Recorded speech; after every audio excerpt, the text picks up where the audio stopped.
Okay, ladies and gentlemen, Skagla Bones. Welcome to the show. I'm your host. So, giant Propel SLR1 frame, SLR2 componentry. What's my final impressions of this bike? So, had a number of rides on it so far. Obviously, the jury is out on a couple of components off of it as far as the SLR2 is concerned, and that would be the wheel set and the tires. So far so good on them. Not really a lot of complaints, but the jury still is out overall of whether they're going to be a heavy use wheel set and tires. Okay, now the SLR1s are going to have a better wheel set. You're talking about straight pull spokes, of course same DT Swiss hubs with steel bearings, but the straight pull spokes, a little bit more aero spokes, and of course carbon fiber rims with the combo braking surface. They're going to have the aluminum braking surface with a carbon fiber aero rim area. So not too bad. Great setup that you're going to get there. But as far as this build is concerned, just kind of wanted to give you some final thoughts here. So for those of you who haven't seen the previous videos, the giant SLR Propel, kind of give you an overview. Got this as a frame set. The guy wanted Propel SLR1. He wanted the componentry from SLR1. This is the only one in the shop where I'm at. Of course, where I'm at is one of the few places. It's hard to get these bikes, these new Propel SLR or aluminum Propels, as a lot of people call them. And he wanted the Ultegra group set and the wheels that were on it. So that's what he got. So I pretty much took the frame and the 105 group set that was on the SLR2 that they had, frame that they gave him, and I took the wheels and I kind of put together my own bike here. So did a few changes. As you can see, we have the ISM saddle here at the top. It is not one of the Adamos, it's a PN 1.1, not a super fancy saddle. This is one of the base road models. Prior to the new ISM saddles coming out for 2015-2016, if you wanted a road specific saddle, you had to spend quite a bit more. This one normally runs about $160, and I got this for $100 here at my local bike shop. The road saddle up there, which is what I use, which is still a tri-saddle. That's what I've been using on my endurance bike, my Jamis. That works pretty good. Of course, I don't like that little bit of a hook on the back. It gets kind of annoying for having your saddlebag, but it does help if you got to kind of set your bike up and get the rear wheel off the ground. This saddle works a little bit better. It's a little bit longer, so I just sit a little bit more forward on it, but it works really well. Really love the saddle. Okay, so other things that you're going to have with this. Yes, you have an aero seat post, as you can see here. The dimensions. It's a lot more aero here. It's rounded in the front. And let's see here. Get the camera off my movable tripod here and swing around the back. You can see here a lot more streamlined. It's thinner in the back than it is in the front. The nice thing is, though, you do have this nice numbering system. You can see here, you got right under the cap, you got this nice dust cap there. So at the dust cap, we're looking at 100, and roughly, what would that be? 110 there, 100, roughly 90 we're looking at set up for me. So 90 height. So that allows you could actually, yes, you could go ahead and throw a paint marker on that, but with the dust cap there, makes it kind of nice and convenient. Your bolt, as you can see, I got one of the Nog Frogs on here. Works great. Pops off. but you can use something that's intended for a round seat post on here. So yes, it does work. Pull this sucker up, and you see you got your bolt here. Okay,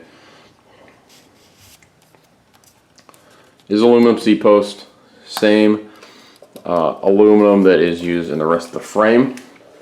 One note about this frame: there's 3 grades of Alux. I believe that's how it's pronounced. ALUXX is the spelling of it. As you can see right here, giant Alux SLR aluminum. So 2 versions of the Lux aluminum, or 3 versions of Lux aluminum. You have Lux aluminum, Lux SL aluminum, and SLR aluminum. Okay, and the big difference is with the SLR now is what they do, the way they form this to make it the thinnest aluminum. In fact, when you feel this, it almost feels you have a little bit of compliance here with the aluminum. Bottom bracket's extremely stiff, head tube's extremely stiff because it's a lot thicker, but they're using the lightest, thinnest aluminum that's possible. And so what they do is they actually, when they're forming these tubes, they put high pressure water in there, and that forms the bond, kind of the mold, and then they form the tubing over that. So that's how it works. Once again, as you know, you got this one solid piece back here, got a separate bottom bracket piece, seat tube's one piece, this is one piece here, and then the down tube, one solid piece. But really well made, really well designed, and of course obviously follows the Propel's aerodynamics. So when you take a look at it from the back, very thin bike as far as the tubing concerned. Truncated, still the same design here, truncated down to the slightly triangular shape here in the top tube, as well as in the C tube as well. Okay, now one thing they do, if you'll notice, a little bit different in the chain stays here. This one is heavier than the non-drive side just because this is going to take a little bit more force, so they make this thicker on this side. Okay, so as far as frame, that's pretty much it for this frame. Oh, other than the fact that you're going to have an overdrive steer, so you're going to have 1.5" here, 1.5" here. So no 1.5" to 1.8" like a lot of the tapered steers. It's an overdrive all the way up, so really heavy duty steer too. Okay, so also you're getting an oversized stem.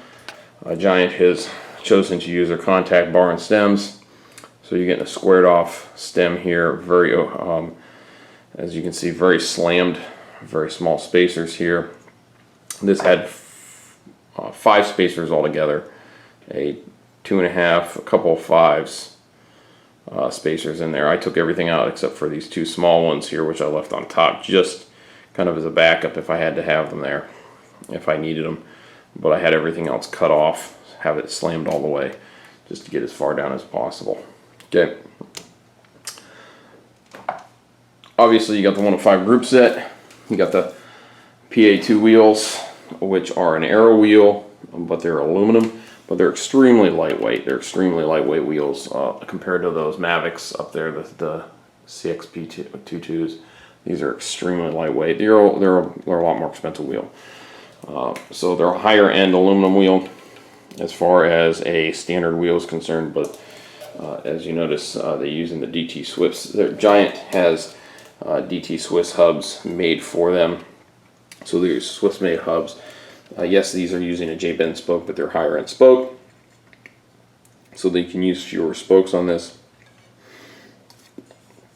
And these are more of a lighter, I don't want to say a lighter weight spoke, but they're heavy at the ends here where it matters, and they get thinner in the middle. Okay, so most of your brakes tend to occur up here or down at the J-bend. So they've made this a lot more aero in this area here. So that's how they make those. Of course, you're going to get your carbon fiber fork, solid carbon fiber fork with aluminum dropouts. let's see what else to talk about.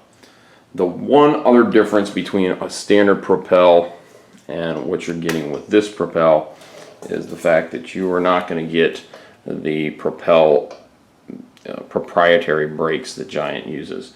Okay, so typically Giant has a very special V brake that sits here that is completely covered by the seat stays, and then it sits behind here on the fork. Now I'm sure that you could, I don't know, I'm sure you could probably purchase them and specially mount them here, but those brakes tend to not be as good as standard brakes. Also, these brakes are going to be a little bit easier to work on since there's the standard caliper brakes, as you can see there. Okay, and that's something that could be upgraded to as well. As far as the width of how the wheel set is, Giant has talked about how these frames are going to be upgrade compatible to disc in the future, and that if you could just change, send in your frame set and then put on the mounts for these, and send it the fourth of the frame, and they'll put the brake mounts for the hydraulic disc brakes. But that's not something I'm really worried about at this point in time. Some other things, obviously the new 105, this is the new 105 68 or 5800 group set. So it is pretty much an exact copy of the Altegra and the Dura-Ace. In fact, if you wanted to go Di2, all you'd have to do is you'd buy an upgrade kit for this, and you'd be replacing the shifters, you'd replacing the front derailleur, the rear derailleur, and you get in a battery pack and the control set, and that's all you would need for this. Okay, so how you would mount the actual battery, I'm not sure with this one. I'm sure you could get an external pack and mount it in here, but that's probably how I would do it. So overall, what do I think about this bike? This is really my first time using the 11 speed for any great amount of time. Really love the 11 speed. You know, I love my 9 speed. I had a couple 10 speeds. I'd used 105 before, so, but in the 10 speeds. So a couple things I would do slightly different. Oh, by the way, one other thing too. All internal cable routing, as you notice here. You got your cable that comes out here. You got your cable that comes out here for the rear brake. All your shifter cables come in here. They come all the way down here. There's no split off with how the cables work. They don't come in here. A very arrow behind the bar and stem. And of course, your rear derailleur cable comes out here. It runs all the way through here. It doesn't come underneath. And then of course, as you can see here, you have interliners as well. So it prevents water from actually running into the cable and corroding the cable. Of course, these are higher end stainless steel cables, so you shouldn't have that problem. One little upgrade I did is I took the rear derailleur apart and I replaced with aluminum jockey wheels that have stainless steel bearings in there. So I wanted bearing jockey wheels, and those cost me about $15 to do. So not a lot of money spent to do that. It's about $7 a piece for jockey wheels. Got leak bottle cages. Did not go with carbon fiber. Didn't want to spend a ton of money. Of course, put my speed plate pedals on. Obviously, some of this stuff is review. It's been in the other videos as well. And then I got a Giant mini control pump. Has a gauge on it as well. So overall thought process, some things maybe I do slightly different.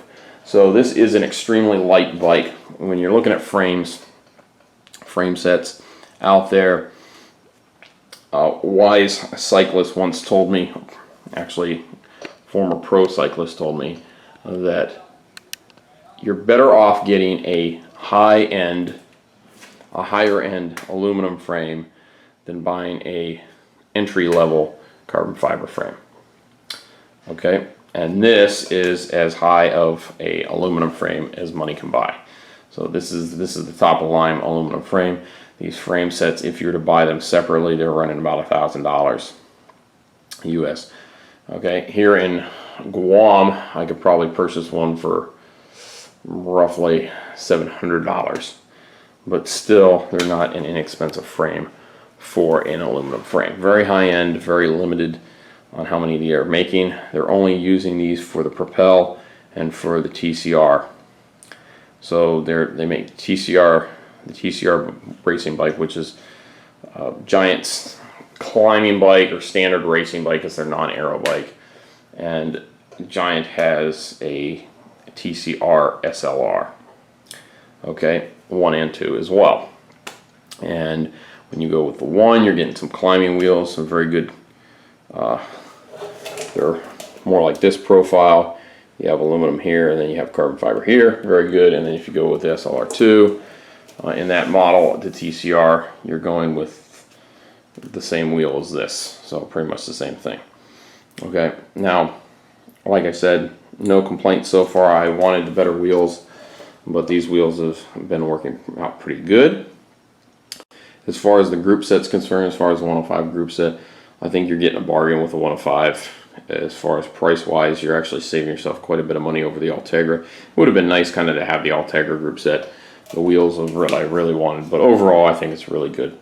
As far as weight savings, some people were like, well, why wouldn't you want a carbon fiber seat post? You can save weight there, or maybe carbon fiber handlebars and stuff. When it comes to like the contact bar, the contact stem, their aluminum seat post, they're still using the Alex SLR aluminum in all of these componentries.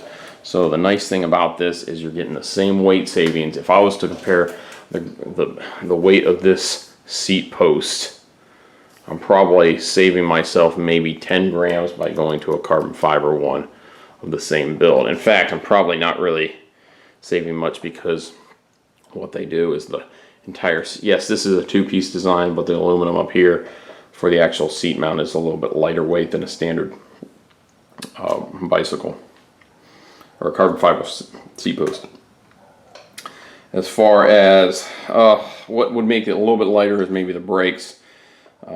If I really wanted to make this a super lightweight bike and something that would be even lighter than a TCR, a carbon fiber model, or because all the Giants come with Shimano componentry, what I would do is I'd go to like a SRAM Red, a mechanical group set, or a possibly, because this is a press fit bottom bracket, I would go to then either that or go to a SRAM Red, or perhaps the SRAM Rival group set would work really well with all the carbon fiber componentry, or a Campagnola group set. The problem is with that, now I go with a Chorus group set, and the Chorus has carbon fiber shifters, carbon fiber crank, has some carbon fiber here. It's not all carbon fiber, but some carbon fiber, very light brakes, and then some titanium in the there. Okay, but you're going to get quite a bit even in the Chorus compared to any of your Shimanos. The problem is, as for an entry level carbon fiber setup, as far as a group set is concerned, you're looking at least $1,300 to $1,500. Okay, now the nice thing is with something like the Campagnola Chorus, even just the Chorus, or the SRAM Force, for the price, you're talking about the same price as like the Dura-Ace, and it's considerably lighter. So if you go SRAM Red, obviously you're getting the lightest. You're going to cut off and even probably another 1.5 pounds, 2 pounds off of the weight of this bike as well, of what it is. But as it stands, 105 componentry aren't that heavy. You're not talking about a ton of weight savings going between carbon fiber and this. And if you're looking for strength and durability in your bike, this is probably the route to go. If you're a larger fellow like myself, and when I say larger, I'm talking about the 220 to 230 pound range. I'm not talking about if you're at 300 pounds or more, I would not recommend a bike like this at all. You need to start off on a hybrid bike, something like that that's going to withstand quite a bit of force. You're going to need wheel sets that have way more spokes than this and heavier spokes. Okay, I wouldn't even recommend my Jamis for a 300-pound fella. I mean, I might because it is a larger frame bike, but probably not even that guy there. So you're going to probably start to break spokes off that guy too. Okay, so I would recommend probably a steel bike, a good steel bike, something a little bit bigger, something a little bit heavier duty. Just get an older bike because you're not worried about riding fast at 300 pounds. You're worried about losing weight. So if you're first starting out, you're a really big guy, I wouldn't go with this. And it's not because the frame can't handle what you're talking about. The wheel's probably not going to be able to handle it. But as far as a 220, 230 pound bike, a person on, I would go with this bike over carbon fiber just because you're going to start to crack things. So the big spots that you're going to put a lot of pressure in is going to be in your head tube here. That's where you're going to have a lot of pressure. And carbon fiber has two properties. Also going to put a lot of pressure in the bottom bracket. So carbon fiber has two things that it can be. It can be either compliant and strong or stiff and brittle. Okay, so bottom brackets, they have to pile on the carbon fiber and they have to lay it up in such a way as it'll be super strong. The problem with carbon fiber is when it's super stiff, like your bottom bracket, it's going to be weaker. Okay, so stiffer carbon fiber is going to be obviously weaker than compliant carbon fiber. Okay, and that's just the way it is. That's the properties of carbon fiber. So what happens is in certain spots, when you put tons of torque on a bike, especially if you start to get into racing and you're a bigger fella and you're going to be doing sprinting or whatever, especially if you're a really fast rider, you get down here in the drops and you're standing up on the pedals and you're putting a lot of torque up here on this portion of the bike. Over time, eventually you're going to start to see stress cracks here, and it's just going to happen.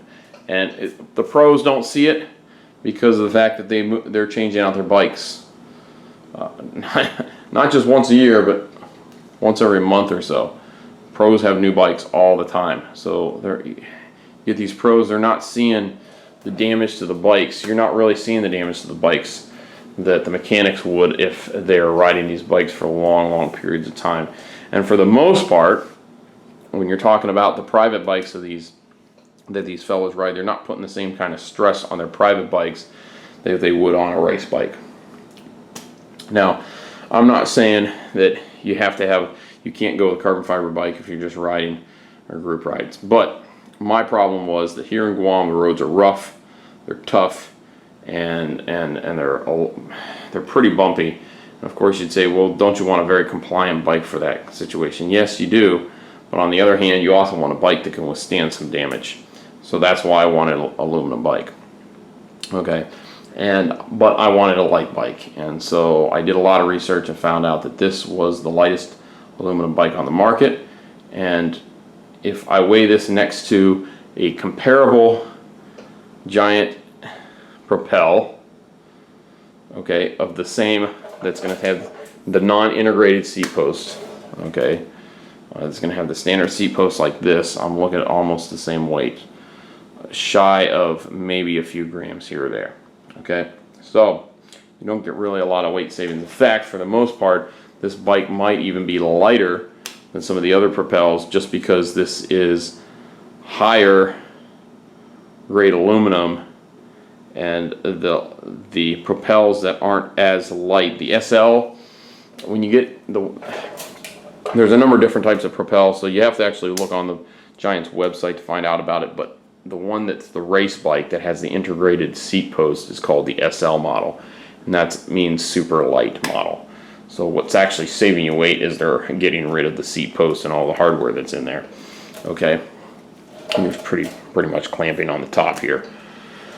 So that's really where you get a lot of weight. You actually get a whole lot of weight savings because this is all one piece here, and it does save quite a bit of weight. Well, yeah, you're not going to get that. But if you get a comparable Propel frame, this might actually be even a little bit lighter than some of those. So I haven't done all the weight comparisons. I haven't bought any of the comparable carbon fiber frames, but the shop where I get all my stuff through here in Guam, they have done weight comparisons, and they said this is actually extremely close. I mean, it is so minute weight changes that the weight changes is mostly in your handlebar tape, and I mean that's the type of stuff. Like the change in weight would be the difference between getting a lightweight tape and a heavier tape. So you know, or the weight difference between, you know, having a chain guard and not having a chain guard, those type of things, silly stuff that doesn't make any sense. You know, or the difference between having a pump or not having a pump on there. So it's kind of minute changes. And the Propel, I'm not saying it's a very heavy bike, because it isn't. When it comes to aero bikes, it's actually not a very heavy bike. It's very lightweight compared to all the rest of the world's aero bikes. But this thing is super light, and it makes aero bikes look ridiculously light. You know, here I am, I'm picking it up now. Anybody should be able to pick up a bicycle with one arm. You know, a good race bike should only weigh at the most 18 pounds. But this weighs quite a bit less than that. So, you know, this is right around the 15-pound mark, and it's really comfortable. Like I said, the fork, carbon fiber fork, really takes a lot of the vibration out of the road. That's where a lot of the comfort needs to be. But the nice thing is, because of the thinness of how they've done the tubing here, it actually lends for a lot of compliance, and a lot of your compliance needs to be up in the seat tube areas here. So right in here, being that this is one piece, that leaves for some compliance side to side. Same thing up here. So this is really where you need a lot of compliance, is in this area here. You don't definitely want stiffness in the bottom bracket. And aluminum is the same thing. The only difference is, obviously, with aluminum, you can make stiff aluminum and you can make compliant aluminum, and stiff aluminum is extremely strong, compliant aluminum is extremely strong, so you don't have to worry about either or. So that's the kind of the nice thing about working with the aluminum, and the way they make the new SLR aluminum, it's just absolutely phenomenal. Like I said, got some pictures from the factory. You can find some videos online on how they make these bikes, how they make their aluminum, how they make their carbon fiber. Giant does a phenomenal job about it. They put a lot out there on the web, put a lot of information out there for you to do some research on. So, like I said, if you want an aluminum bike, you want a straight race bike, you want something that is going to be able to perform up there with the rest of the race bikes, but you want aluminum, I suggest two bikes, and that's a Jamis Icon or this Giant here. Okay, now, like I said, if you want something that's more for climbing, get yourself a TCR SLR. I'll put the links in the description. But what you do to make this race ready, obviously, you know, take off your tube, or I mean, sorry, your pump. You know, take off the pump. That's a few grams there, some weight there. You know, obviously, I want to be running this type of setup here. I'm still waiting on my K-edge mount for this, but I'd have my K-edge mount this. Got your cycling computer there, and probably if I was racing this steady, I would have the sensor, the Garmin, or the actual Giant sensor, which is AMP Plus, and then I'd have a Garmin up there at 520. But it's hard to get Garmin's out here, and I'm kind of a cheapie, and I like to have lots of different computers, so I got the Cat Eye Smarts, and they pretty much upload anything directly right to Strava anyway, so it doesn't give me Strava Live, but that's kind of minuscule for me. I don't really need to do Strava Live while I'm actually riding. I'm not actually paying attention to that stuff, but someday I plan to upgrade to a 520, and then when I do, I'll put the sensor down here, so that would eliminate the need for that big sensor there, so which would be really nice. And that sensor will automatically sense your magnet there and your magnet here. So all I do is take off that sensor, bolt the new sensor on. Some other nice things about this frame, even though they're not there, like I said, you don't have the sensor standard like you do with the other Propels, and then you have this little piece here. So you can take the crank arm off. You know, you can pop this little rubber piece off, and then you can put a giant chain catcher in here. And you know, you can bolt it right on there. You don't have to bolt it here to the braze-on fitting. You can bolt it right there. It's an extra bolt fitting. So very, very, very nice. Those are things that make a bike pro. Okay, so granted, in this current setup, the way this bike is, it isn't pro. But you know, you got an Ultegra or a Dura-Ace chain set on here, or sorry, components, possibly a SRAM red setup on this bike, which easily, I think this frame set would easily be worth its while. Granted, you don't have an integrated seat post, but who cares about that? Not most companies don't have an integrated seat post. Maybe you get a Di2 here. You either go with a Dura-Ace Di2 or an Ultegra Di2, do the upgrade. Possibly a SRAM red if you want. You know, this would be very easy to do all the internal cable routing. Get a chain catcher on there. Get the sensor circuit. Run yourself your Garmin. You know, change out your foam padded handlebar tape. Put on some good like lizard skin on there. Upgrade to some full carbon wheels. I'd upgrade to some full carbon wheels. Or if you really want, you are slightly heavier guy like me, go to the combo wheels. Combo wheels are actually quite durable. They're going to be as durable as this type of wheel, a lot more durable and less prone to warping as a full carbon fiber wheel, where the carbon fiber is the actual support. You notice carbon fiber wheels are a lot thicker. They're a lot heavier than the aluminum wheels are. The aluminum wheels can be thinner. And the reason is the aluminum will stay true a little bit longer than carbon fiber for the thickness. So if you had carbon fiber wheels this thin, they wouldn't stay true at all. So that's why they have to be a lot thicker. But that also makes them a little bit more aerodynamic. So like I said, I'd probably go with a really, really good set of wheels here. Well, maybe and I'm not saying the highest end. I'd put $1,500, $2,000 wheels. Giant sells excellent wheel sets for a good deal, for a good price. And so I'd probably go through the shop. I go through, upgrade these wheels, get a set of just straight racing wheels, use these guys here, put a second set on them, have a second set of wheels. Go to a set of Continental race wheels, Vice the Giant ones. Maybe a set of not Four Seasons, but the Continental. Oh no, I forget the name. Grand Prix Pros. Those are excellent. Have excellent grip. They're softer, but they still have the puncture protection, like the Gator skins. Not the hard skins, but the Four Seasons. So, and that's what I would do. So, other than that, I'd keep pretty much the setup the same way. Same type of bottle cages. Same type of stuff there, same type of cable wiring. Possibly. I don't think I would go to a carbon fiber stem, but I possibly would go to a carbon fiber handlebars. So I believe carbon fiber handlebars are actually better than carbon fiber stem. The problem, a lot of people, they get a carbon fiber stem and they keep the aluminum handlebars. I don't think that's the way to go, just because all your torque when you're cranking on your handlebars is going into the stem. It's not actually going into the handlebars. The handlebars are long enough that they can flex, and you're not actually putting as much torque through there. Now, there's a lot of vibration that goes into your handlebars.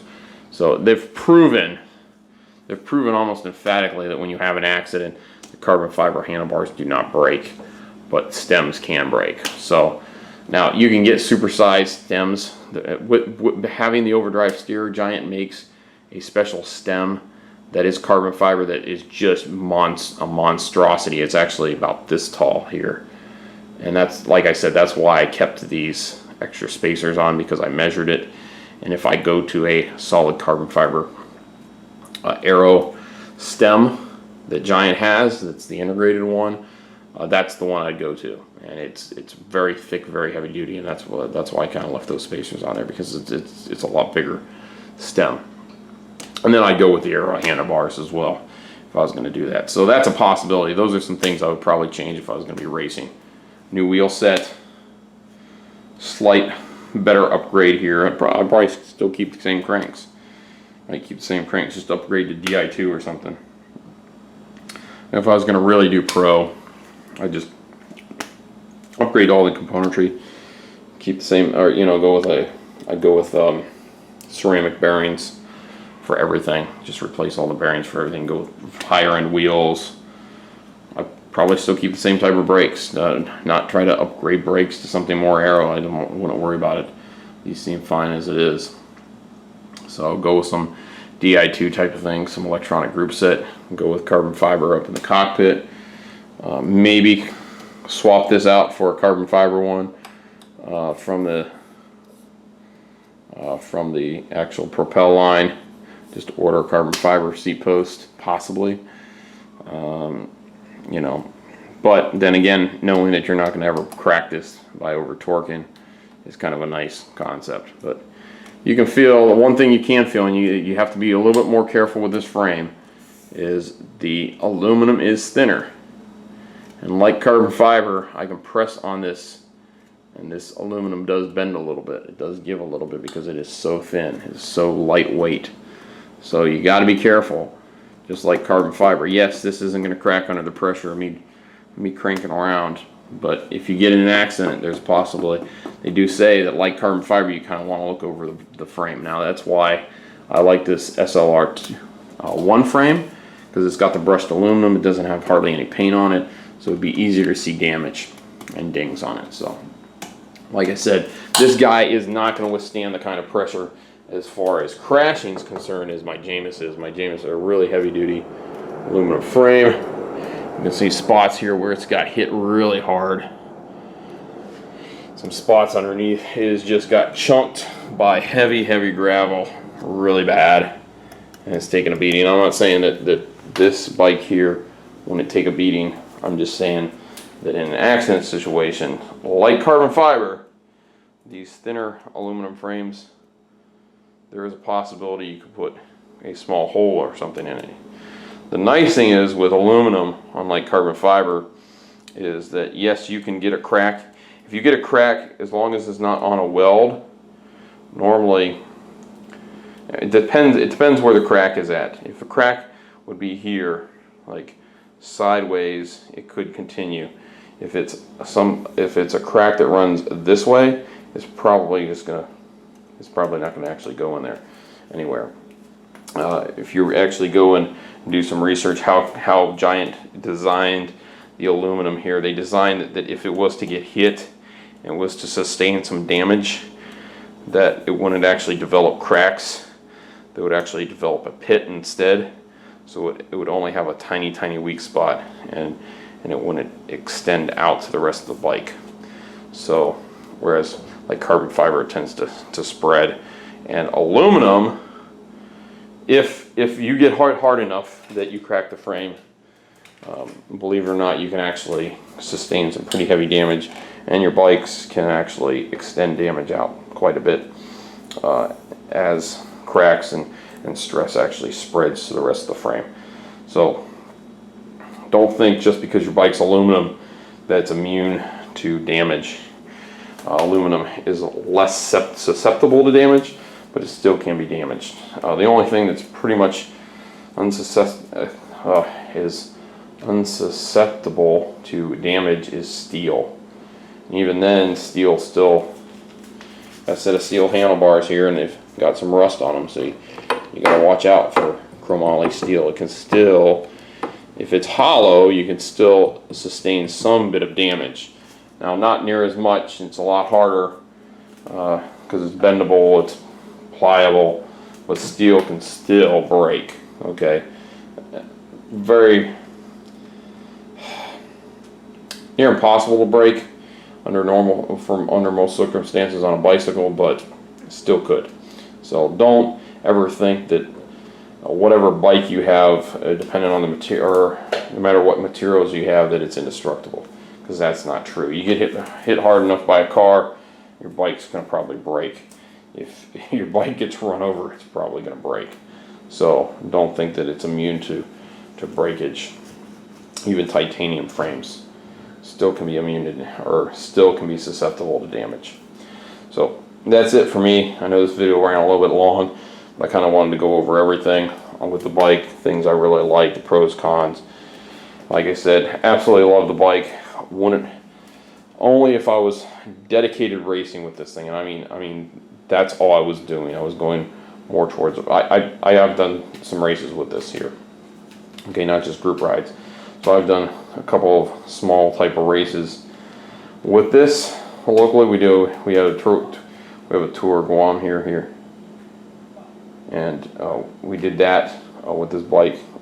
Performed absolutely awesome. Got like what was it, 10th place overall. Quite a large group, but mostly for fun. But overall, really performed outstanding. I think with just a few upgrades, you can have yourself a full race-ready bike with not that much money. So that's me, Skag Bones. Hope you guys enjoyed the video. Give it a thumbs up if you liked it. And as always, keep riding.